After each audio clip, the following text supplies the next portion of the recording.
Salut à tous, aujourd'hui vidéo un peu particulière, hein, vidéo un petit peu spéciale quoi qui sort un petit peu de l'ordinaire. Alors je vais pas dire ça comme ça mais en gros c'est plutôt une vidéo où il se passe un truc un peu nouveau. Puisque pour la première fois une marque m'a contacté et m'a envoyé un produit pour que je le teste. Donc quelle est cette marque, quel est ce produit? J'y viens, 2 secondes. C'est une marque de tablette graphique qui s'appelle Gaomon, c'est une marque chinoise que je connaissais pas parce que personnellement je connais juste Wacom et Huion, mais en fait il y en a plein d'autres qui gravitent autour. Donc ils m'ont contacté et m'ont proposé de m'envoyer un produit qui s'appelle la tablette M10K normalement. Donc je l'ai pas encore ouvert justement pour vous le montrer et ensuite l'objectif c'est de tester ça et de la comparer avec les tablettes que j'ai déjà pour vous dire ce que j'en pense, éventuellement vous la conseiller si je trouve ça bien. Donc évidemment on va commencer par l'ouvrir, ce qui va me permettre de faire un truc que j'ai toujours rêvé de faire, savoir parler. Alors première étape évidemment c'est d'ouvrir le paquet, je vais le faire un peu à la barbare et on va voir ce que ça donne. Bon moi c'est bien emballé. Alors déjà la boîte est plus longue que ce que je pensais, donc peut-être que la tablette est plus large que ce que j'imaginais, parce que ça a l'air vachement grand. On va regarder un peu... Aïe, putain je me suis fait mal dans le radiateur. On va regarder un peu ce qui se passe dans la boîte. Donc on ouvre le truc. Oui, donc c'est plus grand que ce que je pensais, effectivement. Ouais, c'est une tablette A4, alors que moi, ma tablette Wacom est une tablette A5. Et pourtant, elles font à peu près le même prix. Parce que oui, pour l'instant, j'ai simplement testé et je possède aussi simplement des tablettes Wacom. Donc j'ai la tablette Wacom Bamboo Fun Pen & Touch depuis maintenant des années et des années. Donc je vais vous la ramener pour vous la montrer. J'ai aussi la tablette Cintiq 13 HD. Mais ça, c'est pas une tablette avec écran, donc je vais la comparer avec une tablette sans écran, histoire d'avoir à peu près les mêmes points de comparaison. Donc juste au niveau taille, je vais rapporter l'autre tablette. Elle fait cette taille là, donc vraiment la surface où on peut dessiner dessus est du format A5 et elle coûtait environ 90 ou 100 euros il y a des années. Maintenant ça n'existe plus mais il y a une autre tablette de ce type qui coûte à peu près aussi une centaine d'euros. Alors que ce modèle de tablette Gaomon qui coûte à peu près le même prix puisqu'il est je crois à 90 euros ce modèle là, il fait clairement 2 fois plus grand que cette tablette là. Donc ça peut être évidemment un truc un peu plus intéressant mais il faudra d'abord la tester évidemment sur l'ordi pour voir comment ça fonctionne, quelles sont ses fonctionnalités etc. On peut voir que sur le côté il y a aussi des boutons qui devrait être configurable pour mettre par exemple sur tel et tel logiciel, vous mettez le bouton Alt, le bouton Shift, le bouton CTRL Z pour permettre d'avoir des fonctionnalités sans avoir besoin d'avoir la souris ou le clavier. Donc ça c'est super intéressant et c'est vraiment mieux quand il y a des boutons configurables. Donc si je mets les tablettes l'une à côté de l'autre, vous allez voir clairement la différence de taille. Donc là c'est du A5, là c'est du A4, donc ce sera certainement beaucoup plus confortable de dessiner là-dessus que là-dessus. Sinon dans le reste de la boîte, qu'est-ce qu'il y a? Alors on a ici un petit range stylet, donc le stylet il fait à peu près le même poids je dirais qu'un stylet de chez Wacom. Celui-ci en tout cas il est très léger. Donc à ce moment là ça a l'air d'être à peu près la même chose. Le bouton est un petit peu plus plat donc il y a moins de clics. En même temps il faut se dire que ça c'est un ancien stylet donc on va peut-être pas comparer avec ça. Mais le stylet a l'air plutôt bien, il est peut-être aussi un petit peu léger. Mais en tout cas d'après le site c'est pas un stylet qui a besoin d'être rechargé donc il n'y a pas de pile etc. C'est un avantage parce que c'est peut-être un peu chiant d'avoir tout le temps besoin de recharger son stylet. Donc c'est cool d'avoir ça. Et autrement dans la boîte, donc là il y a un petit truc, je sais pas trop ce que c'est, je pense que ce sont des mines de rechange. Donc voilà, là on a 4 mines de rechange pour changer les mines du stylet. Et là on a un Quick Start Guide. Et sinon dans la boîte il reste simplement ça, donc c'est le cordon qui est pas directement branché à la tablette, c'est un truc qui va se détacher avec une prise qui va aller sur la tablette et une prise USB normale apparemment qui arrivera sur l'ordi. Donc pour ça il va falloir que je teste directement, donc je vais mettre les pilotes sur mon ordi, j'ai un Mac, on verra comment ça se passe. Donc je vais tester ça, je vais faire pendant quelques jours du dessin avec et je vais vous montrer tout ça évidemment juste là maintenant, sauf que pour moi c'est dans quelques jours, mais pour vous c'est là maintenant.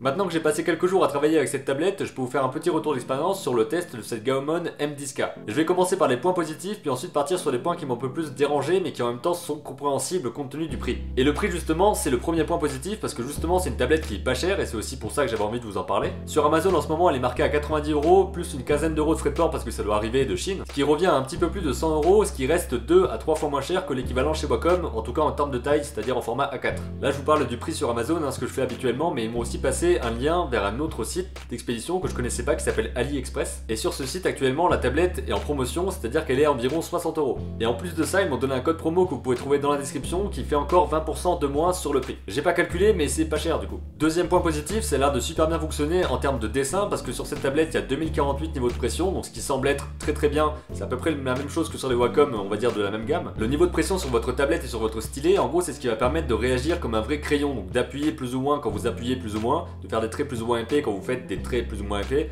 Bref, c'est la fidélité par rapport au vrai papier, on va dire. Et sur ce point-là, c'est plutôt cool, j'ai pas vu vraiment de différence avec une Wacom que j'ai, donc j'ai comparé avec la Wacom, la petite Wacom que j'ai. J'aurais peut-être pu avancer mes illustrations avec cette tablette, mais finalement j'ai testé juste en faisant quelques tests avec différentes brosses, avec quelques gribouillis pour voir comment est-ce que ça réagissait, et ça réagissait plutôt bien. Le stylet n'a pas besoin d'être rechargé, il a aussi la gomme à l'arrière qui permet de juste le retourner et puis de gommer. J'ai testé sur Photoshop et sur TV Paint qui sont les deux logiciels que j'utilise pour le dessin, et ça fonctionne bien dans les deux cas. Et franchement, à ce point-là, ça m'étonne pas vraiment du coup, avoir une tablette plus large, c'est vachement plus mieux pour l'aisance.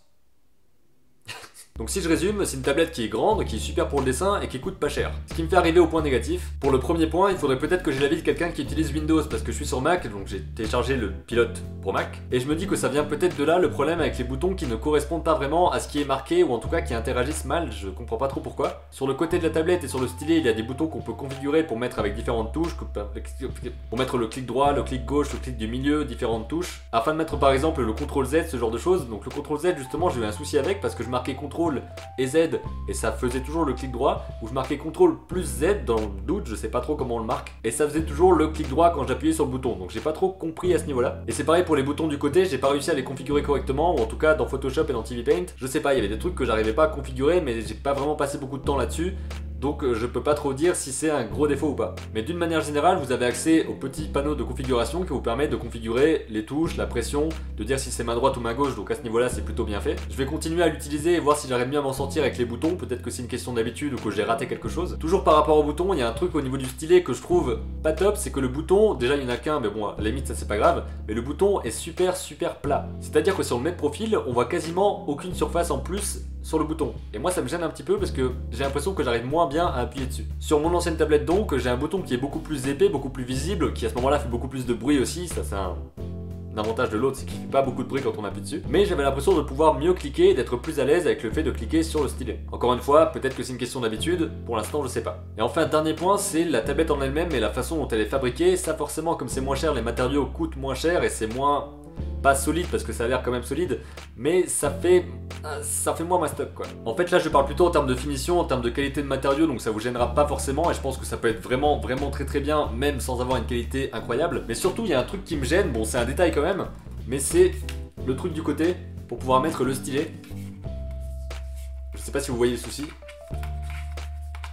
En gros il tient pas dedans. Quand il est couché ça va, mais on peut pas lever la tablette sans le faire tomber. Donc c'est vraiment au niveau des finitions, au niveau de la qualité du produit en lui-même, pas de la qualité de ce qu'il est capable de faire, mais la qualité de la façon dont il est fabriqué, qui à ce moment-là a pas mal de manquements sur pas mal de points, mais à 2-3 fois moins cher que la concurrence, on s'attarde plutôt à ce que c'est capable de faire, et à ce niveau-là, c'est vraiment cool. Dernier point au niveau du côté pratique, j'ai pas essayé de transporter la tablette autrement que dans son carton, donc évidemment elle rentre pas dans la pochette de mon MacBook parce que c'est une version 13 pouces et que c'est trop petit, mais j'imagine qu'avec une pochette d'ordinateur portable un petit peu plus grand, ça devrait passer sans problème, avec un truc assez protecteur pour la protéger. Alors est-ce que je vous recommande cette tablette? Ouais, clairement. Une tablette qui est large, qui offre 2048 niveaux de pression, qui a un stylet performant et qui en plus coûte 2 à 3 fois moins cher que la concurrence, clairement je vous la recommande. Donc si ça vous intéresse de tester cette tablette, n'hésitez pas à aller regarder les liens dans la description, il y a un lien vers Amazon, vers le site officiel de Gaomon pour voir plein d'infos, les contacter si besoin, etc. Et surtout aussi un lien vers AliExpress qui a une promo et aussi avec le code promo qui vous permet d'avoir 20% de plus en moins dans la facture au final. Un grand merci évidemment à Gaomon qui m'a envoyé ce produit pour que je le teste. Je précise que j'ai pas reçu d'argent pour tester le produit ou pour en dire du bien, etc. J'ai juste reçu le produit que j'avais choisi et ensuite, je dis ce que j'en pense maintenant. Donc c'est vraiment cool d'avoir ce genre d'expérience parce que c'est vraiment pas prise de tête. En gros ils m'ont juste dit est-ce que vous voulez tester quelque chose, j'ai dit oui, ils m'ont dit quoi, j'ai dit ça. Ils me l'ont envoyé vraiment genre une semaine après j'ai reçu le truc alors qu'ils sont en Chine et que d'habitude ça met beaucoup plus longtemps je pense à arriver de loin. Donc là niveau livraison les mecs sont balèzes. Donc dites-moi en commentaire ce que vous en pensez, est-ce que vous pensez que c'est bien, est-ce que vous pensez que c'est mal, est-ce que vous pensez que je suis un vendu même si j'ai pas touché d'argent. Dites-moi ça m'intéresse. Et visiblement je suis pas le seul à avoir été contacté par Gaomon pour tester cette tablette là puisque récemment il y a Gwen Vibancos, je sais plus comment on dit son nom, enfin c'est lui quoi qui a testé cette tablette sur sa chaîne, donc allez voir au passage sa chaîne parce qu'elle est vraiment cool et voir cette vidéo là ça vous permet peut-être d'avoir un autre avis sur le même produit que j'ai eu. J'espère que cette vidéo vous a plu, n'hésitez pas à me poser des questions par rapport aux tablettes en général, je suis pas un spécialiste du truc mais pour l'instant j'ai testé les Wacom, cette marque là, et puis j'ai pas testé d'autres marques donc ça viendra peut-être un jour, grattage de nez intempestif. N'hésitez pas non plus à vous abonner à la chaîne pour voir plein d'autres vidéos, il y en a 3 par semaine qui parlent de dessin, d'animation, de motivation, de plein de trucs. Et on vient de passer la barre des 8000 abonnés donc ça c'est vraiment cool et puis je vous dis merci au passage. Je vous dis à très bientôt pour une prochaine vidéo et d'ici là comme d'habitude, créez vos images et racontez vos histoires. D'habitude je tourne en lumière naturelle, mais là j'ai dû faire avec ce que j'avais donc Voilà mon système d'éclairage extrêmement performant.